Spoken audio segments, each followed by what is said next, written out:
Muito bom dia a todos, caríssimos irmãos, a todos que nos ouvem, nossos votos de muita paz. Que Jesus, o Mestre amantíssimo, ampare a todos nós e nos ampare também nesse instante em que nós vamos ter a grande responsabilidade de falar a respeito da doutrina consoladora do Cristo.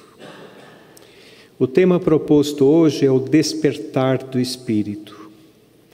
Para que nós falemos a respeito do despertar do Espírito, temos que primeiramente falar um pouco de nós todos, irmãos em humanidade. Todos nós estamos em um mundo que é ainda um mundo de provas e de expiações. O mundo ainda tão importante para a nossa evolução, onde existe uma mescla de espíritos muito grande, uma mescla do nível evolutivo, não existe ainda uma homogeneidade espiritual, de ideologia, de filosofia em nosso planeta. Todos nós estamos ainda vivendo em uma mescla de espíritos muito grande, porque é próprio para este nível planetário em que nos encontramos. Porém, a Terra evolui. Nós observamos que a Terra está cada vez mais encontrando novos conceitos espirituais. O fato é que todos nós sabemos que os níveis educativos do espírito acontecem muito gradativamente. Não devemos entender que de uma hora para outra as coisas irão se modificar, a ponto de nós termos um mundo feliz repentinamente. Os passos ainda são lentos, porque todos nós que estamos na questão da erraticidade, indo e vindo da vida espiritual para vivermos esta importante etapa que é a reencarnação, deveremos entender que o nosso esforço é muito grande, tem que ser muito grande, para que nós possamos enxergar o verdadeiro caminhar e despertar o nosso espírito. Ainda estamos à busca da verdadeira humanização. Estamos ainda procurando a nossa personalidade espiritual. Ainda não a encontramos completamente. A lógica de Jesus, por exemplo, o pensamento do Cristo, os ensinamentos maravilhosos de Jesus, ainda não estão completamente na Terra. Falta ainda muito para a Terra ser o que nós chamamos uma Terra cristianizada. Porém, o mundo caminha. Hoje nós temos aqui em nosso planeta muitas questões da evolução. Ainda conseguimos algumas conquistas sociais, morais. As pessoas podem estranhar, podem falar assim, mas acabamos de sair ou estamos saindo de uma pandemia e já arrumamos uma outra guerra. Será que o homem está evoluindo mesmo? Nós vemos tanto egoísmo, tanta agressividade por todos os lados. Nós, do ponto de vista espiritual, nos encontramos otimistas, porque percebemos que o mal é espalhafatoso, o mal chama atenção, ele quer chamar atenção, e o bem é humilde e sereno, mas com a diferença de que o mal tem o seu tempo para acabar, todos os desequilíbrios têm o seu tempo para acabar, porque fazem parte da maturidade do Espírito. À medida que o Espírito se amadurece, nós vamos encontrando em nosso viver novas conquistas e deixamos para trás os nossos equívocos, colocando no lugar desses equívocos sentimentos nobres. Esse é o caminhar de todos nós. Muitas vezes a dor ensina, muitas vezes nós temos em nosso viver perdas na vida encarnada, que também fazem parte de um aprendizado constante para cada um de nós. Na verdade, estamos na terra internados e matriculados. É porque é uma grande escola com caráter de hospital. É o que caracteriza a classificação do nosso planeta como sendo de provas e expiações.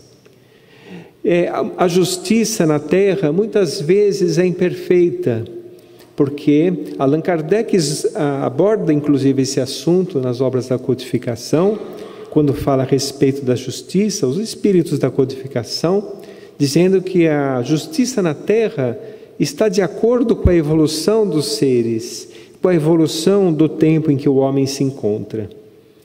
Mas nós sabemos que a justiça de Deus é perfeita, é um amor infinito, e que todos nós estamos caminhando para este amor perfeito, provindo do Criador.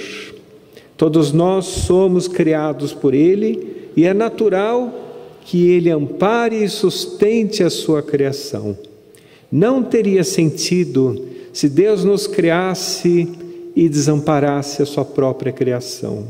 Todos nós temos o amparo de uma justiça perfeita, mas temos que viver a época que nos encontramos. Existem, por exemplo, algumas leis tão imperfeitas que agora nós achamos que no passado existiam e que hoje nós achamos completamente sem sentido.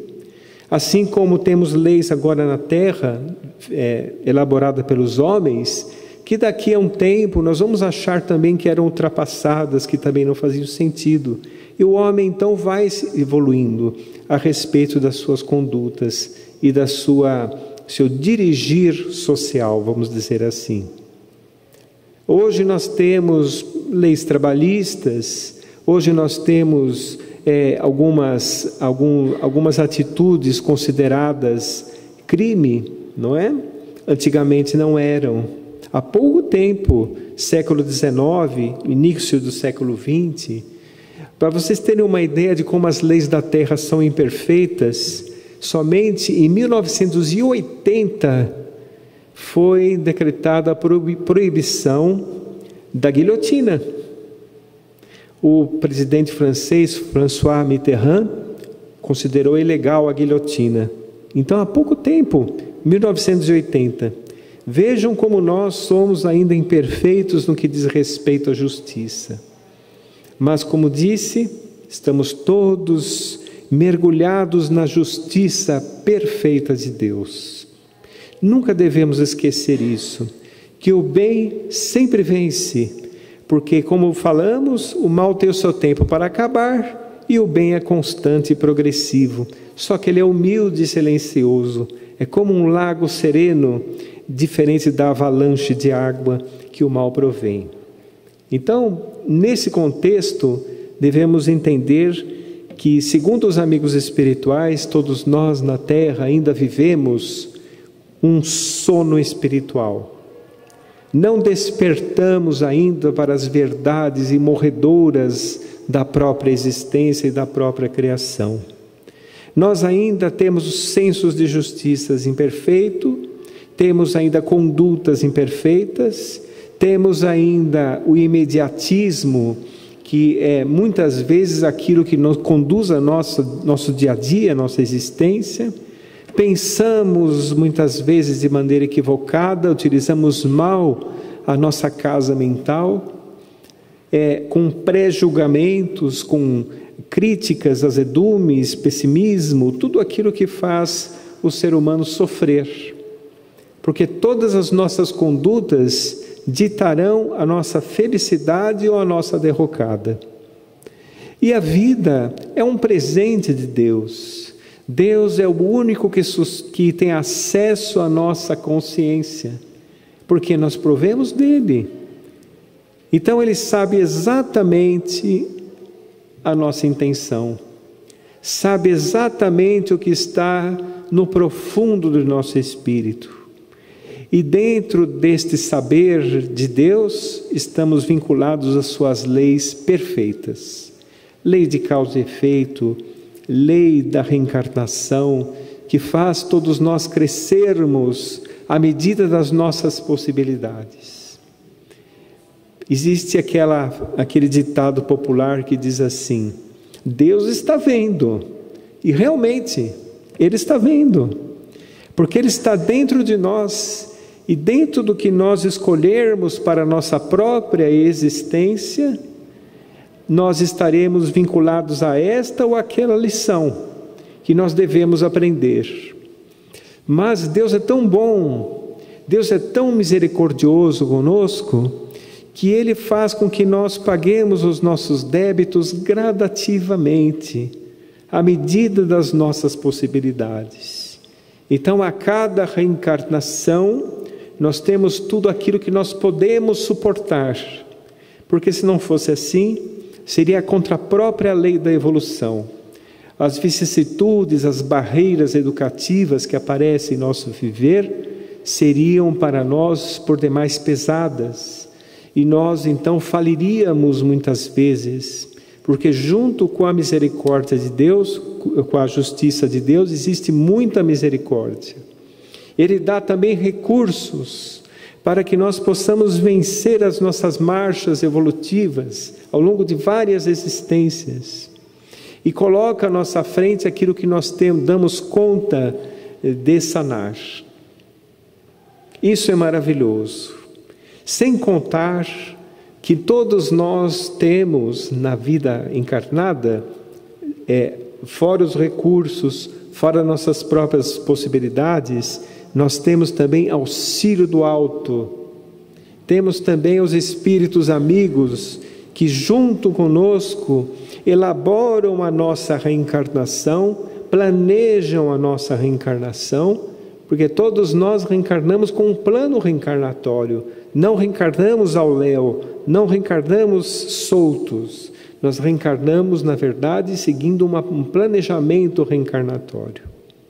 Os amigos espirituais sustentam também esta questão, e quando o indivíduo na Terra se espiritualiza, de qualquer forma que seja, ele então consegue lembrar no íntimo do seu espírito os seus compromissos fechados por ele mesmo, programados por ele mesmo com auxílio do alto, antes de reencarnar. Então a reencarnação tem mais chance de dar certo na programação se o indivíduo se espiritualiza. Por isso que quando nós recorremos à prece, por exemplo, quando nós seguimos aquela maravilhosa frase de Jesus, orai e vigiai, nós devemos entender que isso não é um puritanismo religioso, isso não é um atavismo religioso, isso é uma fórmula de bem viver, porque quando nós oramos, nós nos vinculamos às esferas superiores do Espírito, criamos em torno de nós uma psicosfera positiva, que permite a aproximação dos benfeitores espirituais, que nos inspiram, nos tratam e nos conduzem para os caminhos melhores programados por nós. E quando nós nos vigiamos, nós combatemos as más inclinações que porventura vêm à tona, de vez em quando aparecem, que estão dentro de nós e que precisam ser sanadas. Aí é a forma como nós devemos nos conduzir.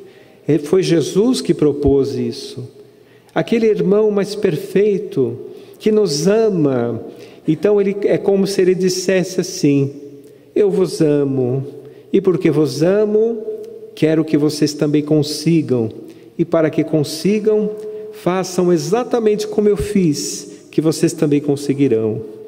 É mais ou menos o que Jesus propõe para nós. Ele quer a nossa vitória espiritual, Ele quer que nós despertemos em nosso espírito. Então, se nós temos, por exemplo, uma aflição, uma angústia, uma perda na terra, se nós passamos por muitas barreiras, vicissitudes que aparecem em nosso viver, devemos entender algumas coisas. Primeiro, temos o que precisamos. Segundo, caminhamos por onde temos que caminhar, no tempo que temos que caminhar, porque o viver na terra é pelo tempo de Deus, não é por nosso tempo. Então, às vezes, nos afligimos para uma conquista qualquer na terra, mas temos que entender que ela acontecerá se for melhor para nós. E acontecerá também no tempo de Deus. O indivíduo, por exemplo, caminha pela terra achando que tem o controle de tudo. Quando desencarna, vê que não tem o controle de nada. E ele está submetido 100% aos desígnios do Criador. As nossas condutas na terra é que vão nos situar na sociedade do Espírito. Nós iremos para o lugar que nos for próprio. As nossas conquistas espirituais é o nosso esforço por nós melhorarmos. Então saibam que tudo que nós temos é para nosso benefício. Se nós entendermos, por exemplo, o capítulo 5 do Evangelho segundo o Espiritismo, recomendo que leiam. É um capítulo belíssimo, é um capítulo que é uma verdadeira aula da espiritualidade, de como nós devemos conduzir as nossas questões aqui na Terra. Lá diz assim: quanto mais tenha sido grave as nossas falhas no passado, mais amargo tem que ser o remédio. Mas existe também o bom sofrer e o mal sofrer. Se o indivíduo passa pelas vicissitudes, com revolta, com pouca fé, com pessimismo, culpando um, culpando o outro, ele está aproveitando mal a sua oportunidade de crescimento. Se ele consegue evangelizar o seu coração, como diz no próprio Evangelho, é como se tivesse asas nos pés, passa por cima das vicissitudes, aprendendo com elas, mas aquela vicissitude não vai derrubá-lo, ele vai se sentir forte, ele vai render-se humildemente aos desígnios do Criador. E o bem sofrer é aquele indivíduo que tem a resignação, é aquele indivíduo que tem realmente a chance de demonstrar a sua fé e entender que aquilo que ele está passando é o que ele precisa. Aí nós passamos pela lição sem nos ferirmos e não criarmos em nós substratos ali de mágoa, de rancor, que vai nos acompanhar o resto da existência. Nós temos que ser cada vez mais humildes perante Deus, para entender que Ele nunca erra. Ele nunca erra. Tudo que Ele propõe para cada um de nós está no tamanho certo de nossa evolução. Agora, o despertar do Espírito vem com a evolução. Eu vou rapidamente recordar, para não tomar muito tempo, da escala espírita, para nós compreendermos essa questão. Kardec, quando criou a escala espírita, criou para analisar os tipos de comunicação dos espíritos, porque percebeu que as comunicações eram dadas pela alma dos homens desvestidas da matéria. Eram os espíritos que vinham com personalidade própria, com caráter próprio. Então, achou por bem, então, criar a escala espírita. Mas a escala espírita se encaixa perfeitamente na vida de nós encarnados. Perfeitamente. Vamos observar. Terceira ordem, dividiu em 3 ordens. Os espíritos da terceira ordem, batedores, pseudo-sábios. Batedores são aqueles que gostam de tumulto, de algazarra. É isso que a gente vê por aí o tempo todo, não é? Espíritos pseudo-sábios que usam a inteligência para coisas não boas, ou para manipular as pessoas. Nós vemos espíritos levianos, espíritos egoístas, espíritos agressivos, espíritos neutros, que não fazem nem o bem nem o mal, uma espécie de egoísmo. Então, parece um povo que a gente conhece, espíritos imperfeitos. Então, nós percebemos que quando o espírito está nessa fase, ele tem um sentimento de vitimização, ele se acha vítima, ele tem autopiedade, ele age de uma maneira como se não suportasse nenhumas dores e fica somente feliz quando dá tudo certo. Quando dá uma coisinha errada, já desaba vibratoriamente e começa então um périplo de muitas queixas e de muito azedume. São os espíritos imperfeitos, que tentam conseguir as coisas por sua imperfeição, olhando de forma imediatista as questões da existência, e lamentando, esquece-se de Deus, que provê as criaturas, provê a sua criação. E aí tem os espíritos da segunda parte da escala espírita, que são os espíritos bons e benévolos. São aqueles espíritos que já cansaram de sofrer por conta dos seus desmandos e resolveram amar. São aqueles espíritos que nos auxiliam, nos inspiram. Quando nós desencarnamos, tratam de nós, nos orientam. Quando nós reencarnamos, eles também auxiliam. São esses espíritos que são os trabalhadores. São espíritos que são bons e benévolos. Que dividido em três. Tem uns que são bons somente.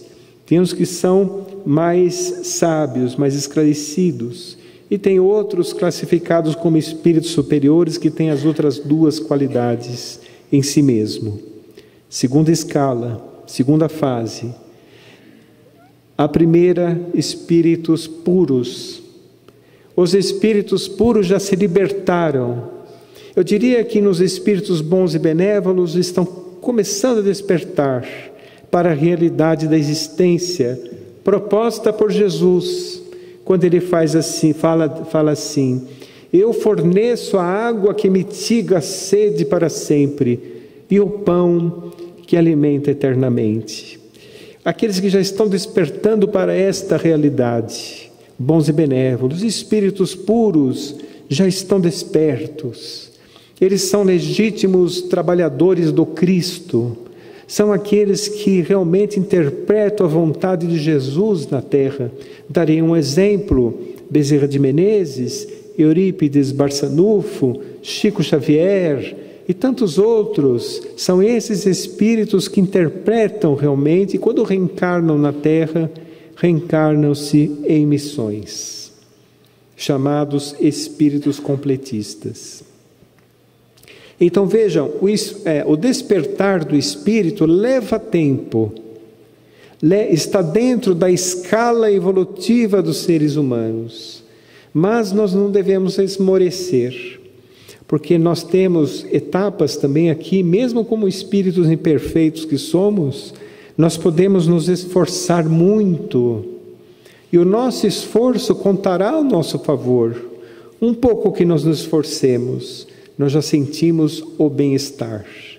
Um pouco que caminhamos com a verdade, temos a oportunidade de fazer a caridade, temos a oportunidade de consolar alguém, temos a oportunidade de falar a respeito da parte espiritual da existência, ou meditar a respeito das nossas conquistas que ainda temos a fazer. Tudo isso é um pouco do despertar, que mesmo nesse nível que nós estamos, que é comum a queda. A queda é comum, o tropeço é comum para nós. É próprio do aprendiz que somos. Mas o importante é não ficarmos caídos, nos levantarmos, nos soerguermos com a doutrina consoladora de Jesus, com os ensinamentos do Mestre, com a referência abençoada do Cristo. Jesus é a solução para todos os problemas humanos. Dia chegará, quando o mundo se tornará um mundo de regeneração, que o Evangelho de Jesus será como se fosse uma constituição mundial, a cabeceira de todas as pessoas. A pessoa tem um problema, vai lá no Evangelho e vê o que o Evangelho fala, vai se surpreender que lá está a resposta. Não precisa muita coisa, é só olhar ali no Evangelho. Chico Xavier falava uma frase muito bonita, quando ele dizia assim: Jesus não pediu para nós escalarmos o Everest, Ele só pediu para nós nos amarmos. E a religião, vamos dizer assim, que Jesus trouxe para a Terra, é a religião universal do amor. porque a questão de ser cristão, o nome cristão, foi dado no ano 64, 66 por Lucas, que era grego, e deu o nome de Cristo. Então, os seguidores do Cristo são cristãos. Mas na época de Jesus, tão avançado o seu pensamento, que eles não tinham nenhuma denominação. Eram chamados de homens do caminho, seguidores do carpinteiro, seguidores do Rabi Galileu. O importante era o que pregavam, o importante era o que faziam, e o que Jesus passava para eles, que era a questão do amor. Então nós entendemos com isso que a religião do futuro chamar-se-á fraternidade, onde os homens irão se dar as mãos. Isso acontecerá inevitavelmente, apesar desse mundo que nós estamos observando. Vemos uma guerra, mas sabemos que grande parte da humanidade não concorda com essa guerra. As pessoas estão orando para que a guerra termine. A mentalidade do homem hoje em dia não é a mesma mentalidade do homem de 1930, na época das guerras, 30, 20, 1910 a 1945, mais ou menos. A mentalidade é outra. Não existe mais uma mentalidade de conquistas de território que pertence aos outros. As questões estão mudando gradativamente. Leva muito tempo. Nós estamos em um mar vibratório e um mar evolutivo também. De todos os lados, variações vibratórias evolutivas aos montes. Por isso que nós temos que tomar cuidado com os nossos passos na terra. Primeiramente, tentando despertar. Vamos ver o que o alto nos diz a respeito desse momento que estamos passando. Estamos passando, por exemplo, por um momento histórico, espiritualmente histórico para a humanidade. Um momento de transição planetária. Imaginem, nosso mundo está mudando de categoria. E todas as mudanças nesse nível espiritual que nós nos encontramos acontecem ainda com muita dor, porque nós somos ainda assim. Nós ainda não conseguimos entender e não nos sujeitamos a algumas mudanças. E muitas vezes o que nós chamamos de destruição, na verdade é transformação, como está em Lei de Destruição, onde é o Livro dos Espíritos. Então nós estamos vivendo um momento que é compatível com a nossa evolução. É tudo compatível. Se nós não concordamos, possamos agir diferente em nossa vida íntima. Paremos de guerras íntimas, paremos de guerras familiares, com as pessoas que nos cercam, cada um de nós fazendo a sua parte, vamos despertando gradativamente. Não devemos esperar um despertar coletivo que somente vem com o tempo, mas temos que despertar individualmente. Eu gostaria de contar uma história a respeito de um despertar espiritual muito bonito que aconteceu. Existiu no passado um grande conquistador chamado Alarico. Alarico, o rei dos visigodos. Ele era terrível. Ele dizimava populações inteiras. Ele passava, por exemplo, somente a notícia de que ele iria passar por uma cidade, a cidade já esvaziava. Tão difícil que ele era. Era um bárbaro, conquistou muitas áreas que pertencem hoje à Europa, as Gálias, a Península Itálica, a Península Ibérica, foi conquistando. Alarico, o rei dos visigodos. Foi que um dia que Alarico desencarnou. Ele desencarnou e anos mais tarde reencarnou Alarico II, seu neto, que continuou também as conquistas semelhantes ao avô. Era ele mesmo. E ele continuou as suas conquistas, era também muito difícil, era uma pessoa muito rude. Foi até que Santo Agostinho, aquele mesmo que está na codificação espírita, um dos maiores pensadores cristãos que existe, e que foi um dos espíritos responsáveis pela codificação espírita, fazendo parte da equipe do Consolador, a equipe do Espírito de Verdade. Foi quando ele estava encarnado, Agostinho foi até Alarico e pediu para ele, se encheu de coragem, muniu-se de muita coragem, porque aquele Alarico II poderia acabar com a existência da pessoa se ele não gostasse do que a pessoa falasse. Mas ele se encheu de coragem, que somente os heróis do Evangelho conseguem.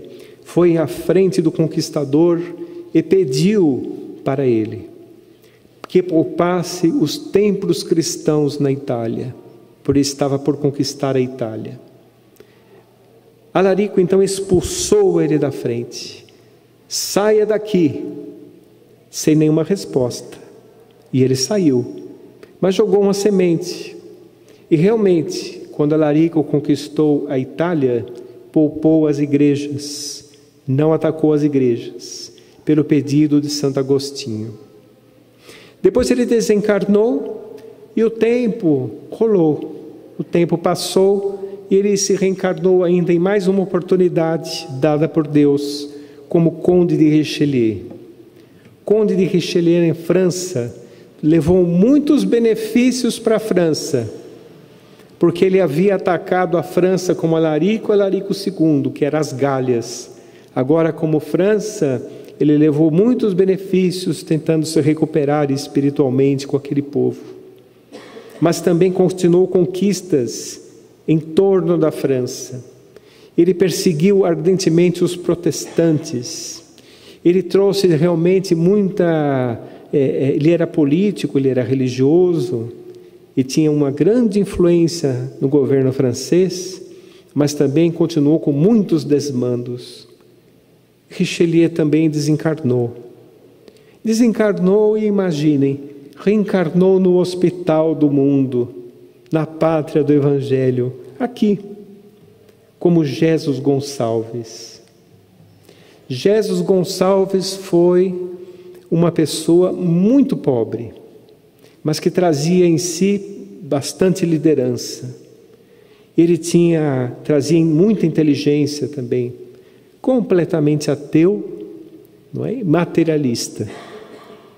Só que em determinado momento começou a aparecer os lepromas, vários lepromas, antes lepra, hoje hanseníase, não existiam muitas medicações à época, existia a sulfona, uma medicação mais básica, mas não existiam os medicamentos avançados que tem hoje para as lepras infecciosas. E ele então começou a ficar bastante enfermo, bastante doente, e naquela época retiravam a pessoa da sociedade e internavam em sanatórios para a pessoa desencarnar. Só que no sanatório ele colocou ali também a sua liderança.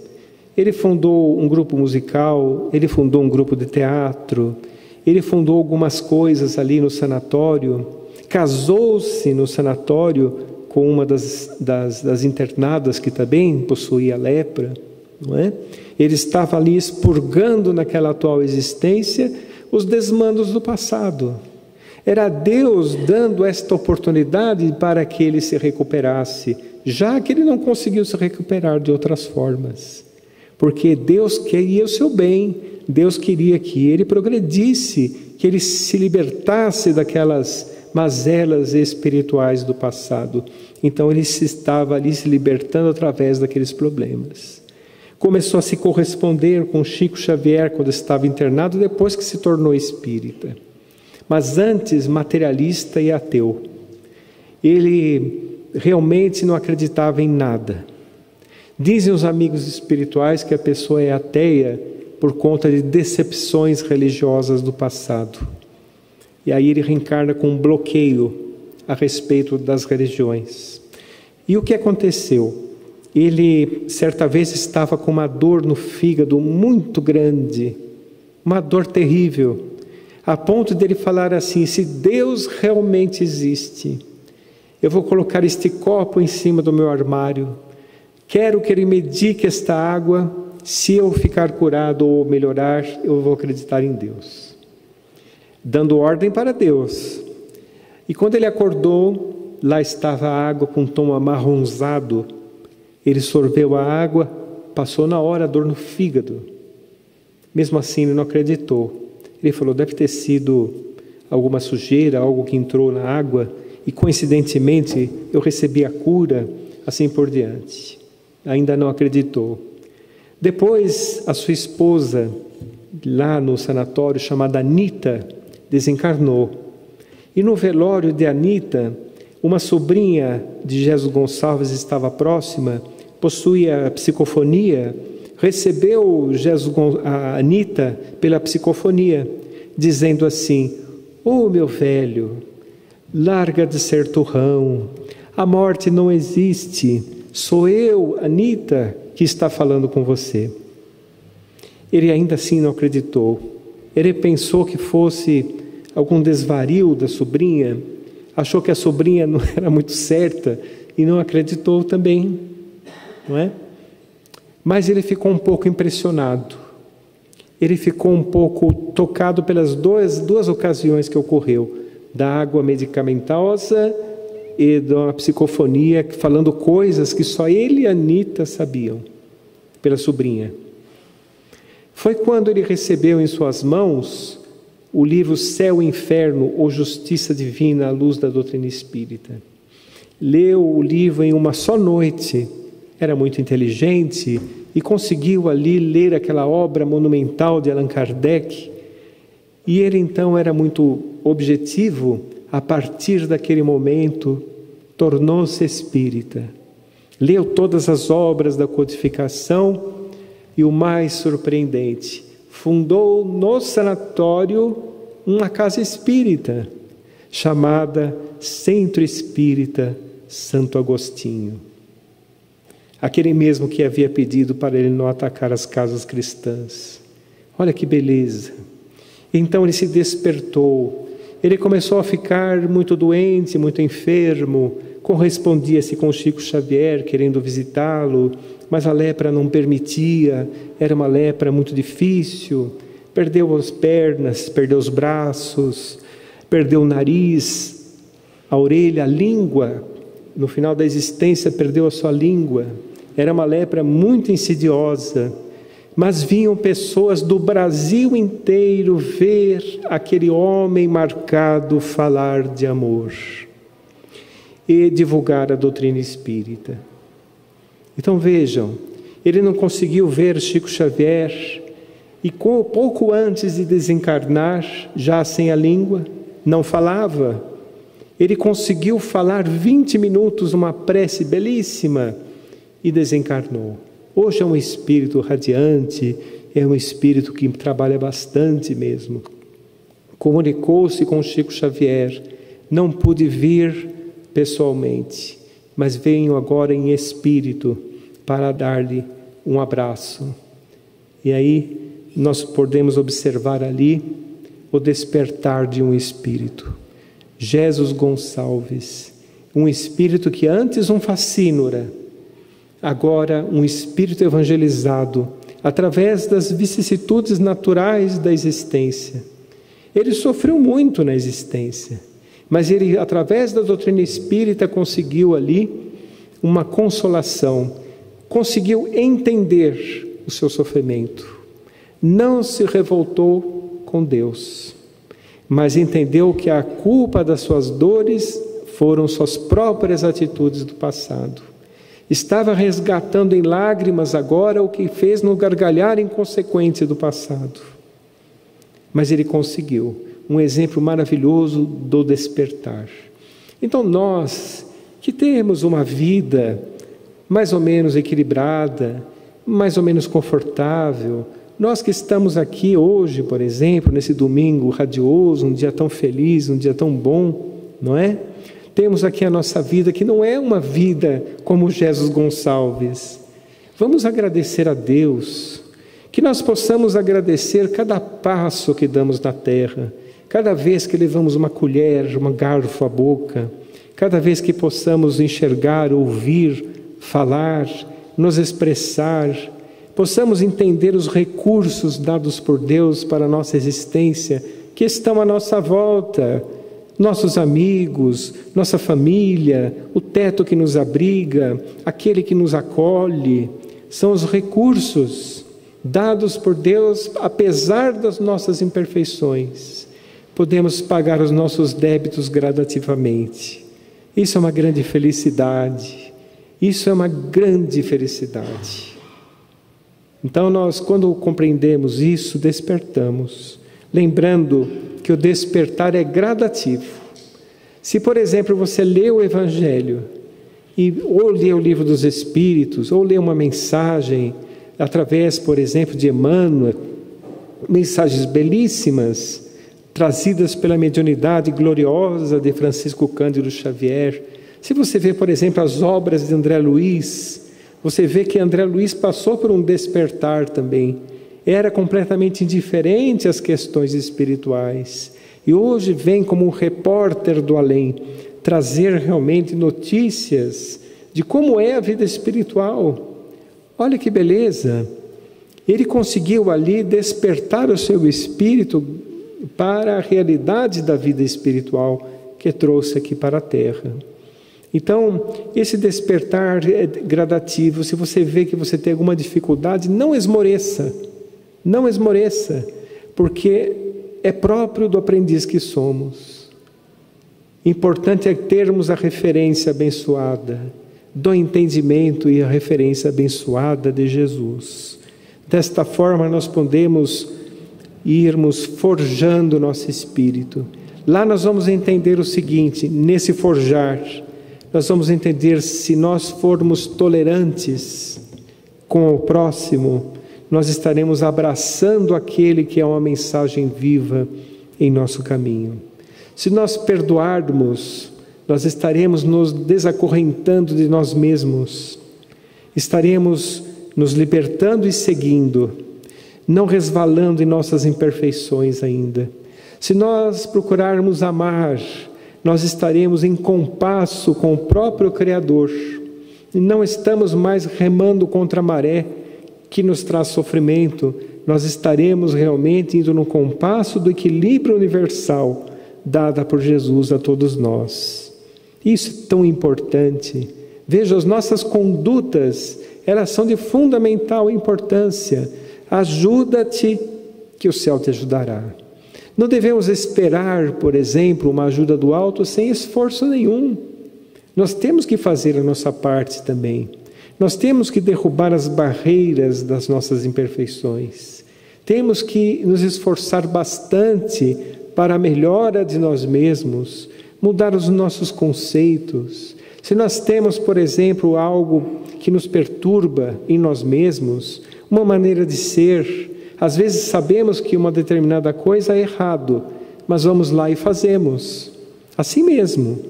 E aí muitas vezes não nos perdoamos com isso, mas saiba que Deus nos perdoa, mas Ele quer de nós também trabalho.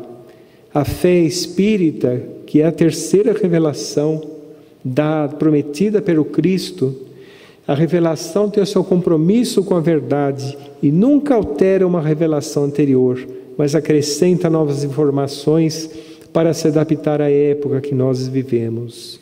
A doutrina espírita nos diz que nós temos várias oportunidades de crescimento, que as pessoas ao nosso entorno, quando vistas com os olhos da fé, são mensagens autênticas. As vicissitudes que passamos, se encaramos-las com humildade, com resignação, com perseverança, serão degraus para que nós possamos ascender na escala dos espíritos, incentivando o nosso entendimento. Então todos nós temos possibilidade. A grande fatalidade dos seres humanos é a felicidade. Todos nós seremos espíritos felizes.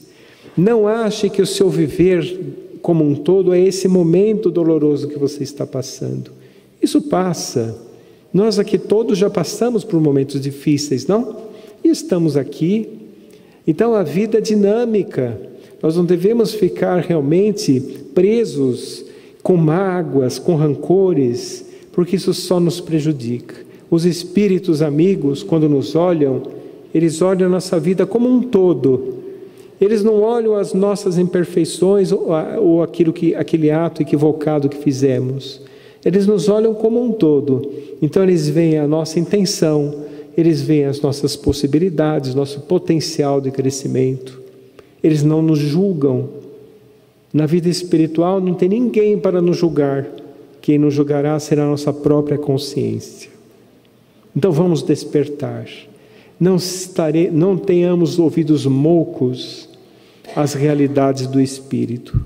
Possamos realmente entender que muitas vezes nós temos que ceder para aprender, ouvir para aprender. Eu gostaria, nesse dia tão importante do Dia das Mães, em fazer uma prece de Maria Dolores, em homenagem às mães, porque são realmente espíritos amigos que dão oportunidade da reencarnação, juntamente com o Pai, né? Da reencarnação.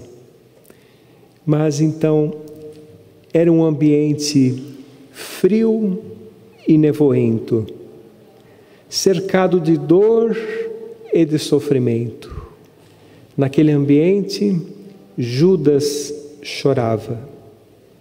Foi quando acercou-se dele o vulto de uma mulher radiante e olhou e disse assim: meu filho, por que choras? Vem comigo, eu te darei um formoso e remansoso abrigo. Ela então, ao olhar aquela mulher radiante, como quem olvidasse a própria dor gigante, ou como se desembaraçasse de pesadelo atroz, disse assim: quem sois vós, que me falais assim, sabendo-me traidor? Por acaso sois divina mulher, irradiando amor, ou anjo celeste de quem presinto a luz? Ela então, ao olhá-lo frente a frente, respondeu simplesmente: meu filho, eu sou Maria, a mãe de Jesus. Muita paz a todos, fiquem com Deus.